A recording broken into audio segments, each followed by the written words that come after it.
My name is Nancy. I am a 56-year-old company employee, holding the position of section chief. 20 years ago, I married a man named Jason, and we have a daughter. Our daughter, Tracy, is actually Jason's stepdaughter, and became my daughter when she was 12 years old. She's been a wonderful child, and I've raised her as my own. Tracy is 32 years old now, and is planning to marry her partner of 8 years soon.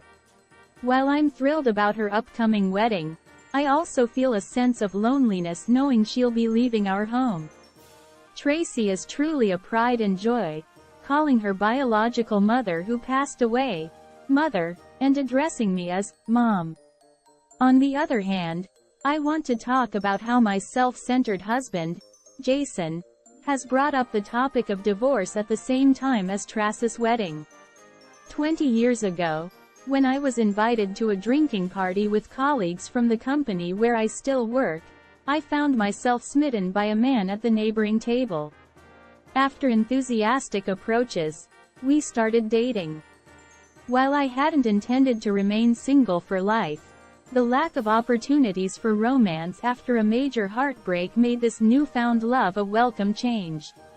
I had heard that my husband had a daughter in elementary school, but it wasn't until one day when he brought Tracy along on a date that I met her for the first time.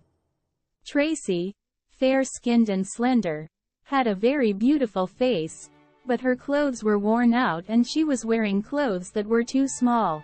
Her hairstyle also seemed like she had cut it herself.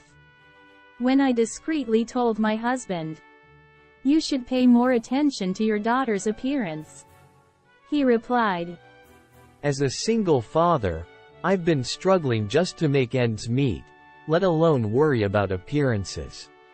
I changed our plans for the date and took Tracy shopping for clothes at the department store and to the hair salon.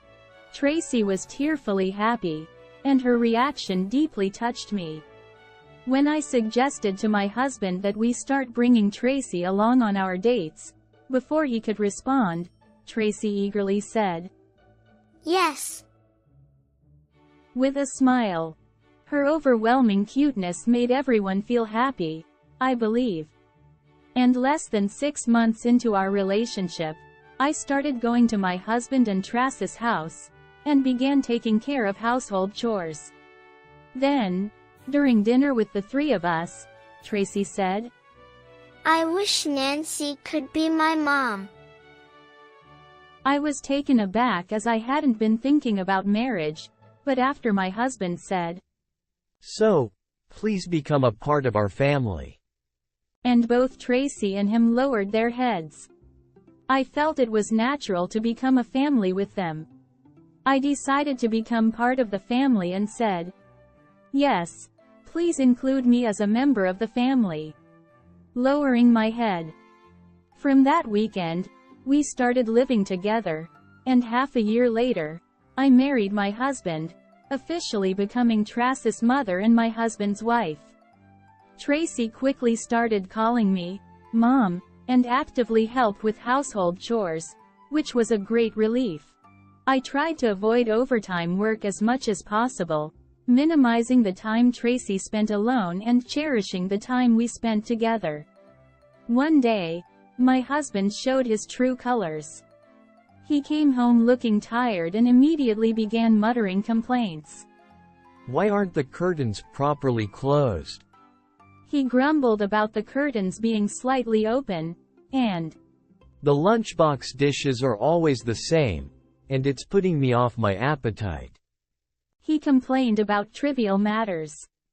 I was surprised by this change in behavior and watched silently for a while. He started getting more agitated. "Why you are being silent? It's so gloomy even though I have come home," he accused me. Tracy started crying and hid behind me. "Hey, what's gotten into you today? Making a big deal out of such small things and ruining the atmosphere. It's all because of you, isn't it?" I said. He came into the kitchen where we were and threw the pot with the dishes Tracy and I had made into the sink. "Besides, You're not good at cooking. You have a limited repertoire. And you keep serving the same stuff. He said.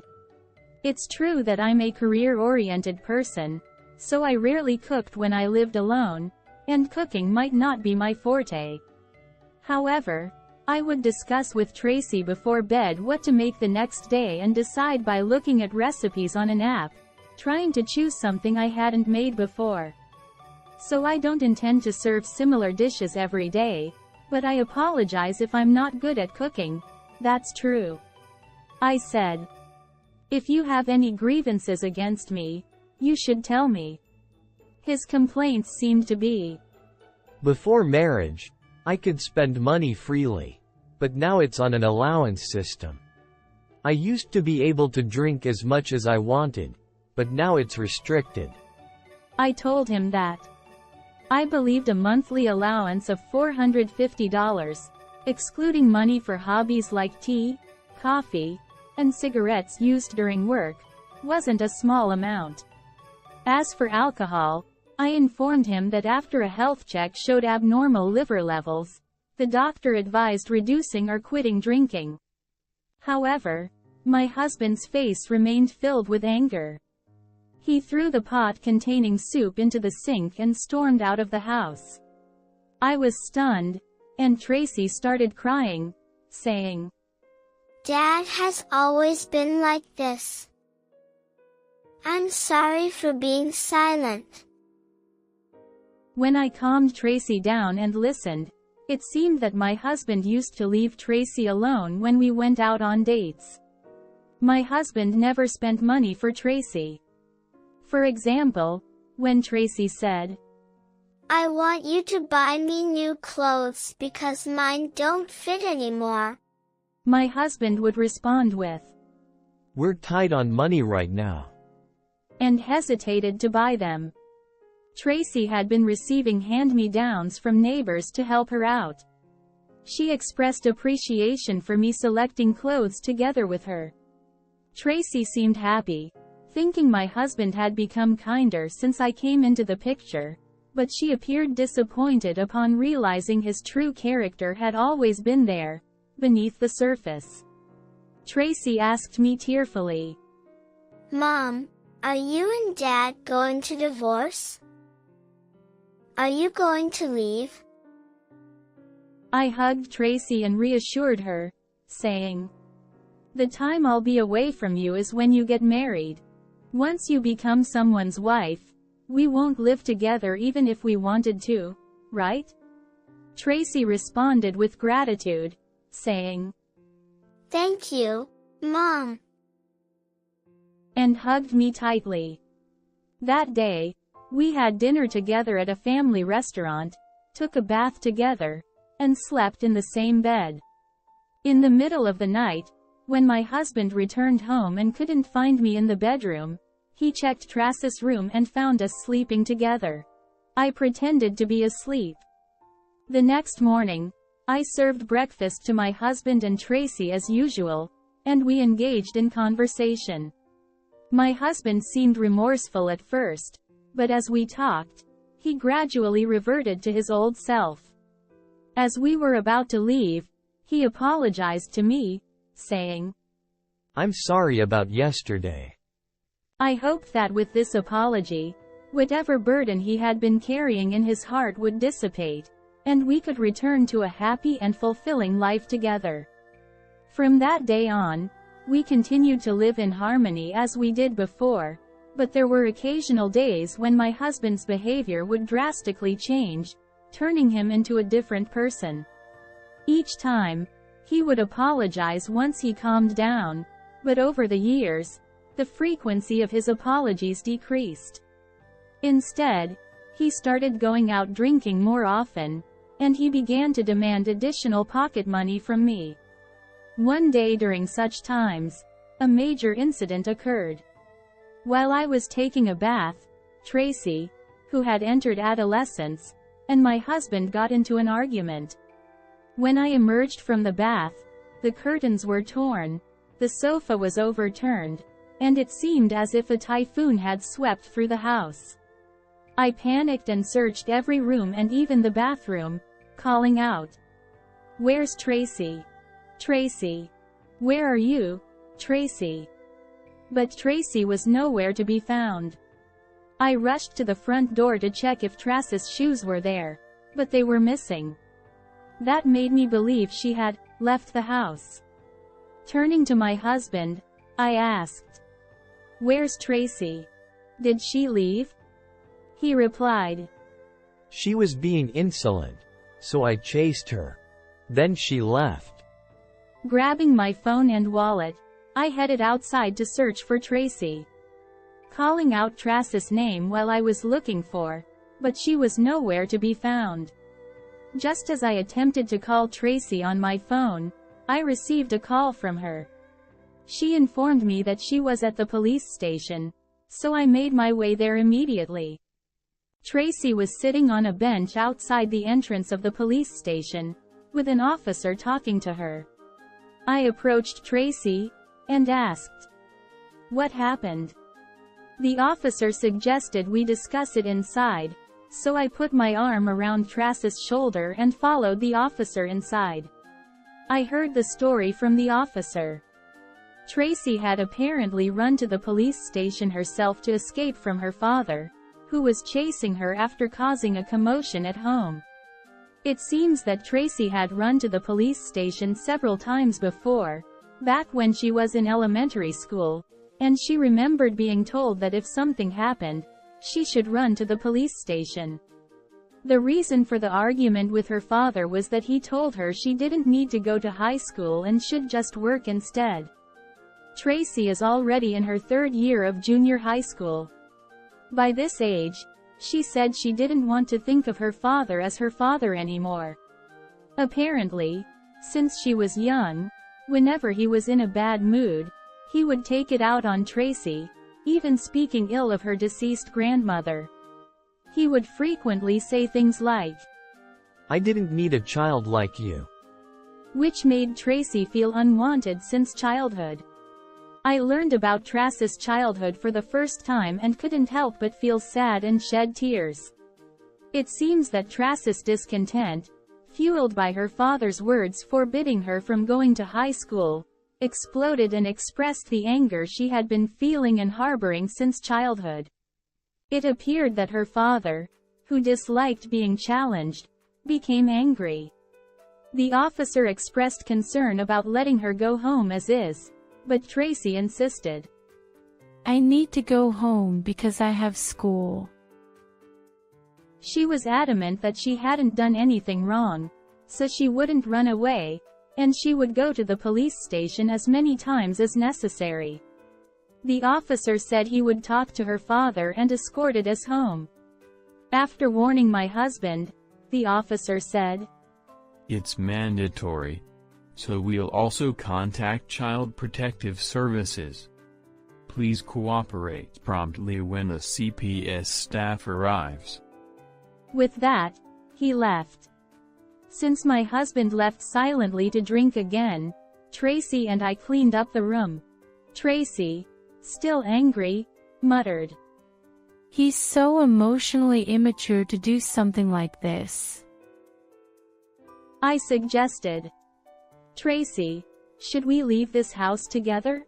She shook her head and said, "I can't leave until I get back at him."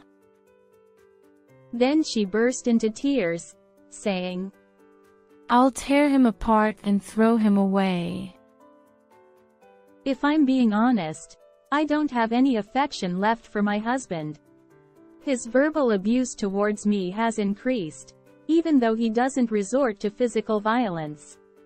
For instance, he makes snide remarks like, "So, now that you're some big shot at work, you slack off on house chores. If it weren't for the kids, I wouldn't have married a loser like you." Initially, he used to call me Nancy, but now he refers to me as you or hey. He frequently calls me names like ugly, arrogant woman, or old hag. He threatened to sue me if I took Tracy with me when leaving, so I felt trapped, unable to divorce or even separate. Tracy insists that leaving on our own would be running away and giving in to his desires, so we're left with no choice but to endure this tense atmosphere. A few days later, 2 child welfare workers visited our home and spoke with my husband. He said, "This is just discipline. Where are the parents who don't think their daughter is cute? She's just exaggerating." Despite his remarks, the child welfare workers said they would periodically check in to hear about our daughter's well-being and left. Upon hearing the child welfare workers mention the possibility of arrests, my husband seemed intimidated, but he started speaking more gently to Tracy, who continued to ignore him. Later on, Tracy entered the high school she had hoped for, graduated, and went on to university. After graduating from university, she joined the company where I work. Tracy expressed that she had admired me since childhood and wanted to join the same company. I had been promoted to manager, and Tracy believed. I thought your company is a workplace where women could work on equal terms with men. I thought Tracy would move out when she got a job, but she said she would commute from home. Then, Tracy suggested, Why not stop managing his salary and return it all? I thought, Tracy has graduated from university, so why not? I shared this sentiment with my husband. He seemed delighted at the prospect of having discretionary funds and eagerly urged, "Return it. Return it." So, I handed over his checkbook and card. We decided that my husband would cover utilities, I would cover groceries, and Tracy would contribute to rent, splitting it 3 ways. From that day on, my husband frequented bars, bought his own alcohol and snacks, and helped himself, gradually turning our relationship into one resembling roommates. Though household chores were handled by me and Tracy, he began referring to me as the maid, instead of using my name or addressing me with respect. He even refused meals we prepared, claiming they had little taste and saying, "I'll buy my own food since I don't need yours." So I stopped cooking for him altogether. Despite becoming the household maid, my husband continued to hurl verbal abuse at me without relent. 8 years later, Tracy came to the house with Tom, who had joined the company at the same time as her. Surprisingly, they had been dating since they started working together, which was news to me as it had never been rumored. They confessed that they were planning to get married, which truly surprised me. Tom is the superstar employee in Tracy's department. While there were rumors that he never showed interest in women, despite many women pursuing him, Tracy's presence meant he had no interest in others. Tracy was deeply moved by Tom's unwavering love for her over the past 8 years. Tracy expressed, I used to have trust issues with men because of Dad. He patiently waited for 8 years until he proposed. It's disrespectful to him, and I feel guilty. Men like Dad are rare. She smiled at him happily as she spoke. I assured her, I may have made mistakes in choosing a husband, but Tom is sincere. Tracy, you deserve to be happy. Tracy then surprised me with a proposition. I feel like I'll be the only one happy. Mom, would you consider living with us after I get married? It's Tom's suggestion. What do you think? However, I politely declined the offer, intending to divorce my husband and live alone once Tracy got married. I conveyed my sincere wish for them to enjoy their newlywed life. Tracy later asked me, Today, I'm going to tell him about our marriage plans. Would you, Mom, also be there? I readily agreed, saying, Of course, I'd be happy to. Tracy messaged my husband, saying, I have something to discuss today, so please come home early. My husband promptly replied. Got it. Then Tracy turned to me and asked, Mom, are you really going to get a divorce? I responded, Huh? Are you worried about leaving Dad alone? Tracy shook her head vigorously. After expressing her full support for the divorce, Tracy mentioned, There are 2 things I want to tell you. First, she received a call from the hospital informing her about Dad's diabetes, as he hadn't been keeping his appointments. Second, she disclosed Dad's infidelity. I was already aware of both issues and even knew who he was cheating with. It seemed Tracy had been gathering information through a private investigator, intending to use it to demand compensation and retaliate against Dad. I don't want to leave Mom empty-handed. Even though you endured and protected me despite facing harassment from him all this time. However, I assured her, just being able to divorce is enough. Tracy still remembered saying that she would retaliate against my husband and leave him in tatters when she was young. I told Tracy that she should inform my husband about his illness and the need for regular hospital visits, fearing she might regret not knowing in case something happened. Tracy then revealed, He made Mother, who was frail, do housework and childcare, which led to her early death. Even when she had a fever, she took care of me. That's why Mother. She trailed off, looking down. I had only heard that Dad's ex-wife died of an illness, and this was the first time Tracy shared these details with me. Considering my experiences with my husband and knowing Tracy's feelings toward him since childhood, I understood her deep resentment.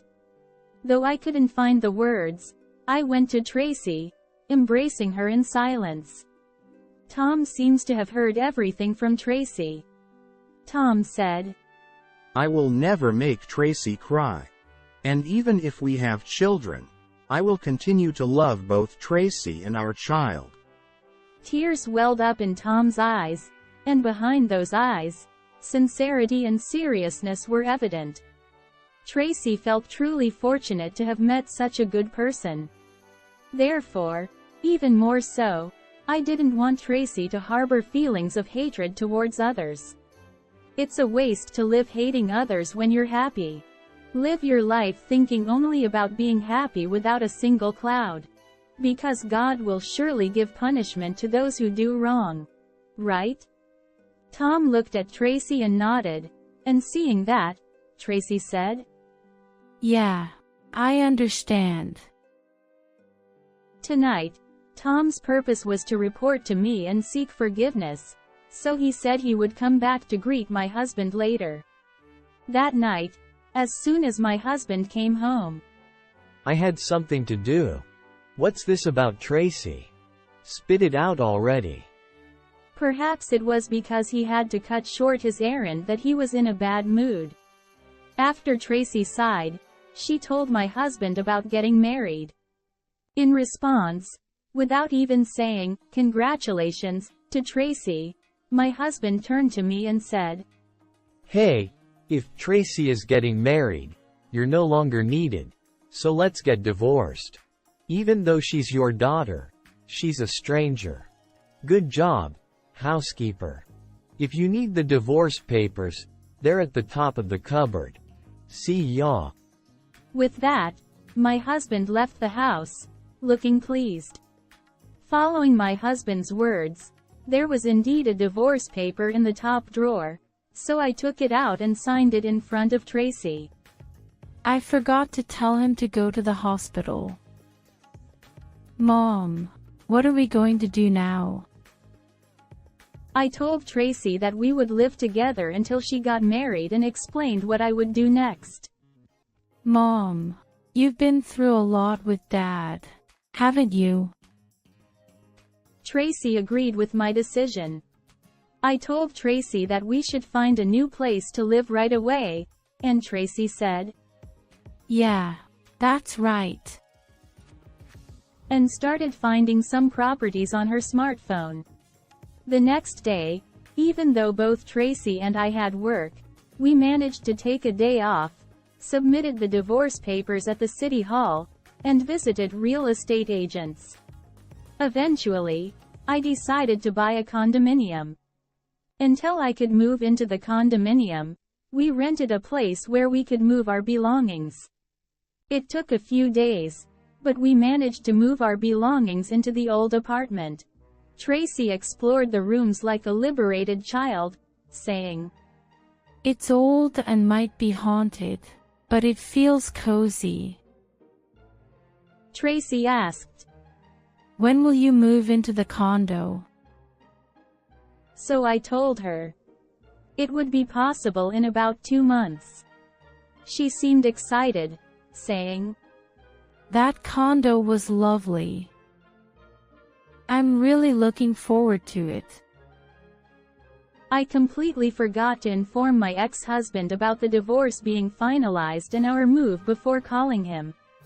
Before calling my ex-husband, I first dialed the most annoying person I could think of, who happened to be the husband of my husband's mistress.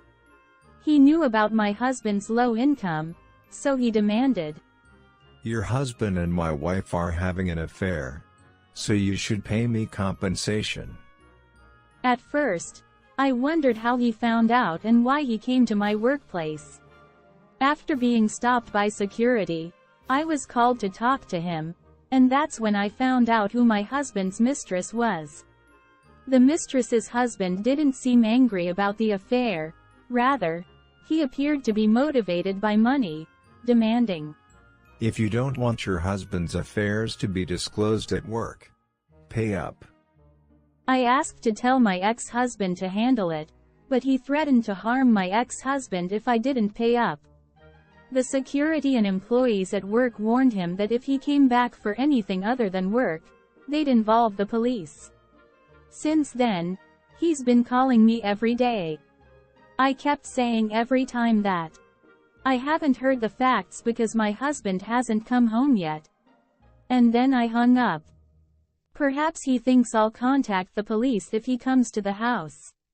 I finally called the irritating guy and told him, "We're divorced, so get your compensation from my ex-husband.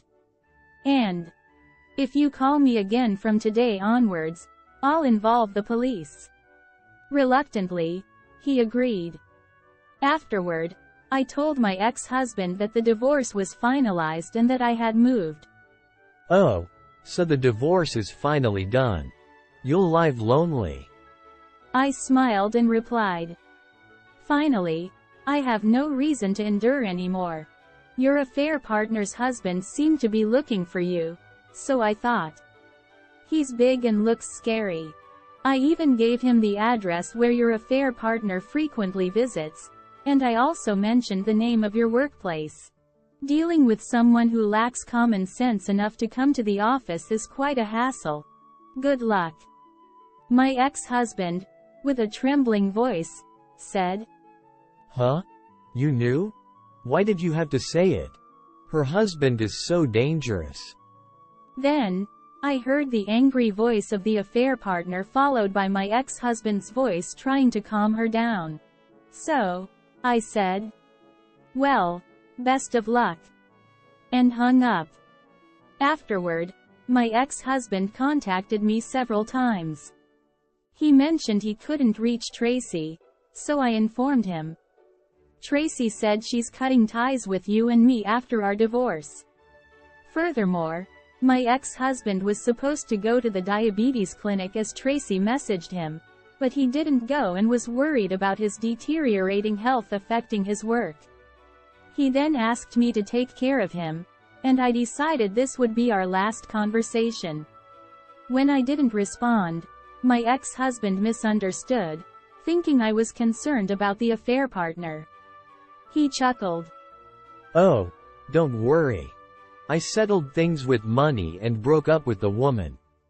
I finally said the words I had wanted to say for a long time, then hung up, blocked his calls, and haven't seen him since. Guess what I said to him? I said, "You wouldn't want to live with someone like me, who's ugly and can't cook, would you? Even if you were offered to come as a housekeeper, I wouldn't want to see you again. Besides, someone like you, with fat and no hair, is not my type." Afterward, our daughter Tracy got married to Tom and they are living happily. It's a pleasure to have them visit me about once a week.